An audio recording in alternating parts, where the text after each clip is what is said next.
विधायक जी को जो सैलरी मिलती है वो भी इनकम टैक्स उसका भी भरा जाता है कि वो टैक्स फ्री रहती है? भोजपुरी में सेंसर बोर्ड है, वाहियात गाने बन रहे हैं, इतने गंदे गाने हैं कि आप अपने परिवार के साथ बैठ के उस गाने को नहीं सुन सकते। भोजपुरी में कहावत है जी कि चामे का बेर्रा कुक्कू रखवा तो जो खुदे गाना गावत हो अश्लील वो रोक कैसे लगा? आपका बैकग्राउंड पॉलिटिकल है ही नहीं, राजनीति का कीड़ा कैसे लगा सर?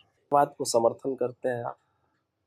राजनीति में परिवारवाद, फिल्मी दुनिया में परिवारवाद। परिवारवाद एक ऐसा शब्द है, खेती में परिवारवाद नहीं है। आजमगढ़ के साथ सरकार जो है न्याय नहीं कर रही है, सौतेला व्यवहार।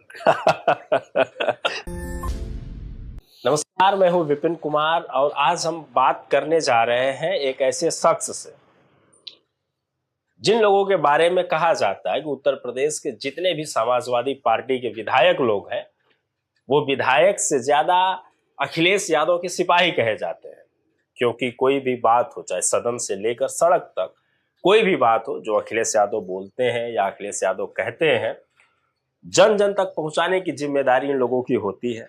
हमारे साथ हैं आजमगढ़ के सगड़ी विधानसभा के विधायक डॉक्टर एच एन पटेल साहब। बहुत बहुत स्वागत है सर आपका हमारे चैनल में। धन्यवाद विपिन जी, बहुत बहुत धन्यवाद। सर, कैसा चल रहा है विधानसभा का सत्र? मजा आ रहा है कि नहीं? नहीं, एक्चुअली विधानसभा सत्र जब लंबा चलता है जी तो प्रत्येक प्रतिनिधि को अपना सवाल प्रश्नकाल के दौरान पूछने का लगभग समय मिल जाता है। ये जो सदन में लड़ाइयाँ होती है सत्ता पक्ष और विपक्ष के बीच, ये सदन के बाहर भी होती है या सदन के अंदर होती है? नहीं, सदन के बाहर तो जब चुनाव आता है तब होती हैं, लेकिन सदन एक ऐसी जगह है जहां पे हम विपक्षियों को सैद्धांतिक रूप से सवाल पूछने का अधिकार होता है। अगर हम सवाल नहीं पूछेंगे और सत्ता पक्ष उसका जवाब नहीं देगा तो हमारी जवाबदेही पब्लिक में कैसे तय होगी? तो प्रश्नकाल 1 घंटे 20 मिनट का होता है जी। और हम लोग जब अब तो ऑनलाइन प्रश्न लगने लगे हैं तो प्रश्न लगाने में बड़ी मेहनत करनी पड़ती है। 12 बज के अगर 1 मिनट पे समय बीत गया तो हो सकता है आपका सवाल न आए, तो 12 बजे रात तक जगना पड़ता है अपना सवाल लगाने के लिए। और देखते हैं कि जब 12 बजा तब तक से उस सवाल को हम लोग लगाते हैं ताकि नंबर आ जाए। जो सवाल किया जाता है वहां पे पब्लिक की जो बातें होती हैं, जो सड़क पर गांव पे जो आप लोगों को सुनते हैं, वही बात वहां पे जाके आप रखते हैं। एक मैं शब्द सुनता हूं, मतलब सत्ता में जो सत्ता पक्ष की जो सरकार, जो सत्ता की सरकार होती है, जो विपक्ष में लोग होते हैं वो लोग कहते हैं कि हमारी सरकार नहीं है इसलिए हमें काम करने का उतना अवसर नहीं मिलता है या फंड नहीं मिलता है। क्या इसमें कितना दिक्कत आती है? नहीं, बिल्कुल आपकी बात सही है। माननीय राष्ट्रीय अध्यक्ष जी की जब सरकार थी 12 से 17 तो वो उनके पास जो भी चला जाता था, चाहे सत्ता पक्ष का हो चाहे विपक्ष का हो, वो सबको एक समान देखते थे।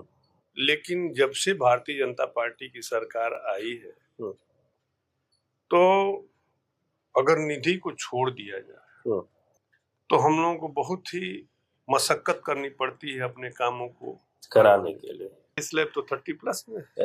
अब आपका मैं देख रहा था, आपका बैकग्राउंड पॉलिटिकल है ही नहीं, आप डॉक्टर हैं, बढ़िया आपका चल रहा है, अस्पताल चल रहा है, नाम है अपने क्षेत्र में, पूर्वांचल के क्षेत्र में। विधानसभा 12 में लड़े थे। परिवारवाद को समर्थन करते हैं आप? राजनीति में परिवारवाद, फिल्मी दुनिया में परिवारवाद। परिवारवाद एक ऐसा शब्द है,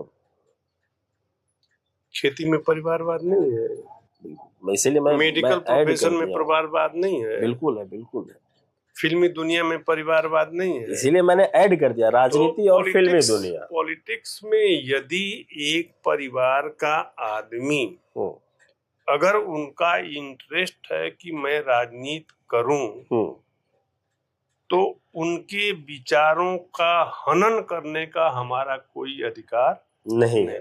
बिल्कुल सर, मैं मेरा सवाल ये था, मैं ये जानना चाह रहा था कि अगर आप विधायक बने हैं, आप मंत्री बने हैं, आप सांसद बने हैं और आप चुनाव नहीं लड़ रहे हैं, तो ये कहां तक सही है कि आपकी जगह सीधे आपके परिवार से कोई आए, कोई आपका बेटा, कोई भतीजा, और वो चुनाव लड़े, जबकि आपके समकक्ष कोई दूसरा पर्सन है जो उतनी ही मेहनत कर रहा है, तब से ही मेहनत कर रहा है, जब से आप करते आ रहे हैं। मैं आपकी बात को थोड़ा दूसरे वे में बताना चाह रहा हूँ। यदि मैंने राजनीति से संन्यास लिया, मैं ये नहीं चाहूंगा कि जबरदस्ती, मैं अपनी पर्टिकुलर अपनी बात कर रहा हूँ, कि अपने परिवार के किसी सदस्य को पर्टिकुलर जबरदस्ती थोपूं कि नहीं आप राजनीति करो, अनटिल अनलेस जब तक उसकी अंतरात्मा ये नहीं कहेगी कि हमें भी राजनीति करनी है। अगर उसकी अंतरात्मा करे कि हमें राजनीति करनी है, तो हमें कोई अधिकार नहीं है कि उसके अधिकारों का हम हनन करें। बिल्कुल सर, यही मैं परिवारवाद की परिभाषा में समझता हूँ कि हर राजनेता या फिल्मी दुनिया के लोग यही समझे तो बेहतर है, टैलेंट के आधार पर लोगों को मौका मिले। गीत सुनते हैं, गीत गाने सुनते हैं, फिल्म देखते हैं आप? अरे गाते भी आ रहा हूँ उसी बात पे आ रहा हूँ, क्योंकि सदन में आपने एक गीत सुनाया था अपनी मांग को लेकर, और जो उस समय समाज की जो समस्याएं हैं उसके ऊपर आपने एक गीत बनाई थी, मैं देखा था। मैं जनता को बताऊंगा, वो लिंक भी दूंगा कि आप भी सुनिएगा विधायक जी के गीत को। नहीं, कल देखिए मैं थोड़ा थोड़ा जब मौका मिलता है, खास करके जिस दिन हमारी ओटी नहीं रहती है हमारी, मैं ऑपरेशन सुबह करता हूँ 4 बजे से 10-11 बजे तक। जो जिस दिन ऑपरेशन नहीं रहता तो नींद खुल जाती है आदतन, तो सुबह मूड फ्रेश रहता है। तो उस समय जब लेखनी लिखी जाती है, कहीं न कहीं सरस्वती जी का वास होता है, कलम चल जाती, कुछ शब्दावलियां निकल जाती। अब जैसे कल एक हमारा सवाल लगा है किसानों की दुर्दशा पे, अगर मौका मिला तो 2-4 पंक्तियां, गीत तो नहीं, कविता है, अपने स्वयं में लिखा हूँ, ऐसा नहीं कि कहीं से किसी का लिया। विशुद्ध भोजपुरी में पूर्वांचल के लोग ही उस सदन में समझ पाएंगे, शायद पश्चिम के लोगों के सर के ऊपर चला जाए। मुझे भोजपुरी से बहुत लगाव है भाई। भोजपुरी एक ऐसी भाषा है कि अगर आप थोड़ा सा, हम लोग आजमगढ़ के हैं, बलिया में चले जाएंगे जी, तो इतना प्रेम से गाली देते हैं, वो भी बड़ी अच्छी अच्छा लगता है। गाली भी दे देंगे, हम लोग का बुरा भी नहीं लगता है। तो इसीलिए मैंने भाषा में वो मिठास है। और भाजपा के एक सांसद हैं जो भोजपुरी के बहुत बड़े सिंगर कहे जाते थे, आजकल दूसरी बार सांसद हैं। पहली बार माननीय योगी जी के खिलाफ अपनी पार्टी से लड़े थे। मनोज तिवारी जी की अब बात कर रहे हैं। अब ये आप कह रहे हैं। उन्होंने भोजपुरी को 9वीं सूची में डालने का वादा किया था। अब वो अपने वादे पे कितना खरे उतरे हैं, इसकी जानकारी हमें नहीं है।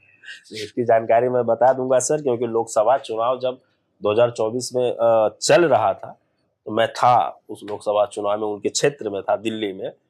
तो मुझे इसकी जानकारी मिली कि किस स्तर तक वो क्षेत्र में काम कर रहे हैं। और भोजपुरी भाषा, मैं उनसे पूछा भी था, मेरी बात भी हुई थी उनसे, मैं उनका इंटरव्यू भी लिया था, मैंने उनसे पूछा भी था, इस पे सवाल भी उठाया था कि आज के समय में भोजपुरी के जितने स्टार लोग हैं लगभग राजनीति में है, या तो क्षेत्र राज्य की राजनीति में है, या तो केंद्र की राजनीति में, लेकिन फिर भी भोजपुरी में इतनी अश्लीलता है। छोटा बच्चा उठता है फेमस होने के लिए, कुछ भी गाना गा रहा है, इस पे रोक क्यों नहीं लगती है? नहीं लगनी चाहिए। तो वो कह रहे हैं कि इस बार हम जीतेंगे, तो इस बार बात करेंगे। जीत गए, अब जाऊंगा दोबारा फिर। भोजपुरी में कहावत है जी कि चामे का बेर्रा कुक्कू रखवा। तो जो खुदे गाना गावत हो अश्लील, रोक कैसे लगा? सगड़ी विधानसभा के लिए मैं थोड़ा सा क्षेत्र पे आता हूँ सर। सगड़ी विधानसभा में प्राकृतिक समस्याएं बहुत ज्यादा है। सबसे बड़ी समस्या है बाढ़ की। बाढ़ का कोई समाधान है नहीं, हम हर साल कुछ ना कुछ ऐसे बना सकते हैं, क्योंकि बाढ़ को हम रोक नहीं सकते। मैं उन चीजों पे न जाते हुए, मैं जिस पे हम काम कर सकते हैं, आप काम कर सकते हैं, मैं उस पे बात करना चाहता हूँ। जैसे वहां पे मुझे पार्क की कमी दिखती है, पार्क है ही नहीं, मुझे ऐसा फील होता है। जबकि आज के समय में जो है कि बड़े बड़े शहरों में या किसी भी छोटे शहरों में व्यवस्थाएं की जा रही हैं कि लोग टहलें, खेल कूद की व्यवस्थाएं की जा रही हैं, सरकारी स्कूलों कॉलेजों की व्यवस्थाएं की जा रही है, फीस बढ़ोतरी जो इतनी ज्यादा, मतलब प्राइवेट स्कूल को कॉलेज को तो आप मतलब ये कह लीजिए कि पैसा उगाने की मशीन बन चुके हैं, पर एजुकेशन का स्तर उतना अच्छा नहीं है। ये मैं उसी क्षेत्र से आता हूं जिस क्षेत्र से आप विधायक हैं।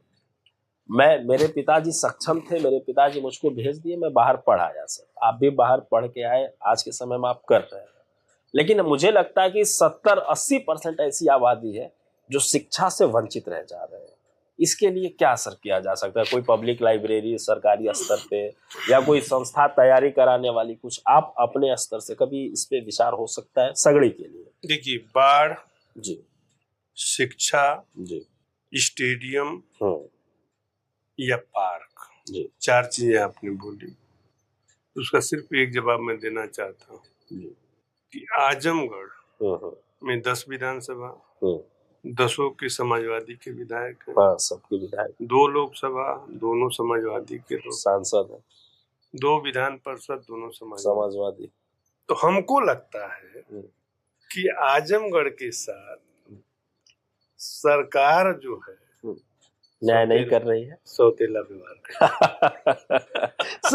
सर ये इस चीज को मैं अगर दूसरे तरीके से सोचूं तो इसको तो मैं ऐसे भी सोच, एक मिनट जी, मैं इसलिए कहा कि देखिए इसको सदन में भी उठा चुका हूँ, बाढ़ एक प्राकृतिक आपदा है, उसको आप रोक नहीं सकते। जी बिल्कुल सही, लेकिन अपने नागरिकों को कुछ हद तक मुहैया, मतलब समस्याओं का निदान करने के लिए कुछ मुहैया तो करा ही सकते। बिल्कुल बिल्कुल। अब जैसे मौला गढ़वत बाद से अगर हम हैदराबाद तक चले जाए तो 6-7 स्पॉट ऐसे हैं, और आपको ये भी पता है कि लगभग 20-25 गांव उधर है बंदे के नीचे। जब बाढ़ में जलमग्न होते हैं तो उनको नाव से आने के सिवा दूसरा कोई रास्ता नहीं। नाव से बच्चे आते हैं, स्कूल जाते हैं, घर के लोग अपने पशुओं को ला के बंदे पे छोड़ते हैं, तो बंदे पे छोड़ते हैं। मैं पूरी बात ऐड कर रहा हूँ, अगर रात में कोई लेडीज है जो प्रेग्नेंट है, वही मैं आ रहा था, और उस एरिया में अगर लाट घाट को छोड़ दिया जाए जी, हरैया को छोड़ दिया जाए तो सीएससी उस एरिया में नहीं है। पीएससी तो है, सब पीएससी हैं, पीएससी में डॉक्टर भी नहीं है। मैं आपको बता दूं, वही मैं कहने जा रहा हूं भाई, अपने एरिया के बारे में तो कुछ जानकारी है ही। मैं लोकसभा में उसी समय बाढ़ थी भी, थोड़ी हटने वाली थी, मैं लोकसभा में पूरा घुमा क्षेत्र, ना कहीं कोई डॉक्टर मिलने वाले हैं, ना कहीं हॉस्पिटल पे कोई दवा मिलने वाली है। मैं ऐसे बात कर रहा था, एक बुजुर्ग आदमी थे, उनकी कोई बेटी थी या कोई सांप काटने की वजह से मर गए, क्योंकि बाढ़ में नाव से लेके जब तक लोग बंधे पे आते और वहां से आजमगढ़ लेके जाते, डेथ हो गई। तो वही मैं करीब आपको बता दूं कि उन 7 स्पॉटों पे मैंने सिंचाई मंत्री से 2 बार मिला कि साहब यहाँ पे ताखे वाला, परमानेंट नहीं, ताखे वाला पुल बनवा दो, पुल नहीं, पानी निकल जाए, ऊपर से लोग आते जाओ। तो भाई एक प्रोसीजर होता है, इन्होंने हालांकि उन्होंने स्टेप लिया, अपने अधिकारियों को बोला। तो जब स्वयं विवेक से आदमी काम नहीं करेगा, सिर्फ अधिकारियों के ऊपर डिपेंड रहेगा, तो अधिकारी तो पढ़ाई देंगे। उन्होंने ये लिख के भेज दिया कि ये एरिया डूब क्षेत्र में आता है, लिहाजा यहाँ पुलिया नहीं बन सकती। तो मैं फिर सदन में ये सवाल लगाया कि वहीं पे रोड जा रही है, नदी में जब पुल बन रहा है, भाई समुद्र में पुल बन रहे हैं, नदी में पुल बन रहे हैं, तो डूब एरिया में पुलिया क्यों नहीं बन सकती? सही बात। इसका जवाब आज तक हमें नहीं मिला। मतलब आप कह रहे सौतेला व्यवहार है। और आज फिर लगाया था नियम 56 में उस सवाल को, इस पे चर्चा हो, लेकिन उस सवाल को अस्वीकार कर दिया गया, क्योंकि मैं चाहता हूं कि वहां पुलिया या पुल बने ताकि उनकी जो पीड़ा है कुछ हद तक कम हो, पीड़ा कम हो। और मैं चुनाव के समय ये वादा किया था, भाई उस समय अभी नया था, ये दाव पेच हमको नहीं मालूम था कि अधिकारी इस तरह से बेवकूफ बना के या इस तरह से बातें करके निकल जाएंगे। अभी एक लड़का मरा था, आपने देखा होगा, क्या मरा था वो, बांका बूढ़न पट्टी, नाव पलट गई, हाँ मर गया। वो हल्ला मचा, लाश खोजी गई, मिला। मैं वहां गया, डीएम साहब से बात हुई, तो उन्होंने ये स्वीकार किया कि नहीं आप लोग कुछ मदद करो, यहाँ पुल बनना चाहिए। तो उन्होंने कहा ठीक भाई, 25 लाख हमारे निधि से कट जाएगा, 50 लाख माननीय सांसद के निधि से कट जाएगा, 75 लाख हम लोग दे दे रहे हैं, आप पुल बनवाओ। तो जेई जब उसका एस्टिमेट निकाला तो 2.25 करोड़ का जा रहा था। तो मैं उसी मार्फत डीएम साहब से मिलने गया, और उसी पे मीटिंग थी, मीटिंग से डीएम साहब निकल रहे थे, इसके पूर्व वाले डीएम। तो हमने कहा सर इसी तरह की बात है, हम लोग 75 लाख दे देते हैं, बाकी पैसा। कहने की बहुत भारी भरकम रकम है, 2.25 करोड़ की है, बाकी पैसा कहाँ से आएगा। तो हमारे थोड़ा सा, मैं अब जो भी कहिए हमारे मुंह से निकल गया कि साहब पूरे जिले के मालिक हो, कितना पैसा का तो इंतजाम आप कर ही सकते हो, अगर आप दिल से चाह लोगे तो पुल बन जाएगा। बिल्कुल, लेकिन अभी तक नहीं, वो ठंडे बस्ते में ही चला। बात करके मजा आया होगा आपको भी। ये सवाल थोड़े थे तीखे और मीठे। नहीं, तीखे सवाल मीठे सवाल क्या भाई, तीखे होने भी चाहिए, अगर ज्यादा मीठा करेंगे तो शुगर बढ़ जाएगा।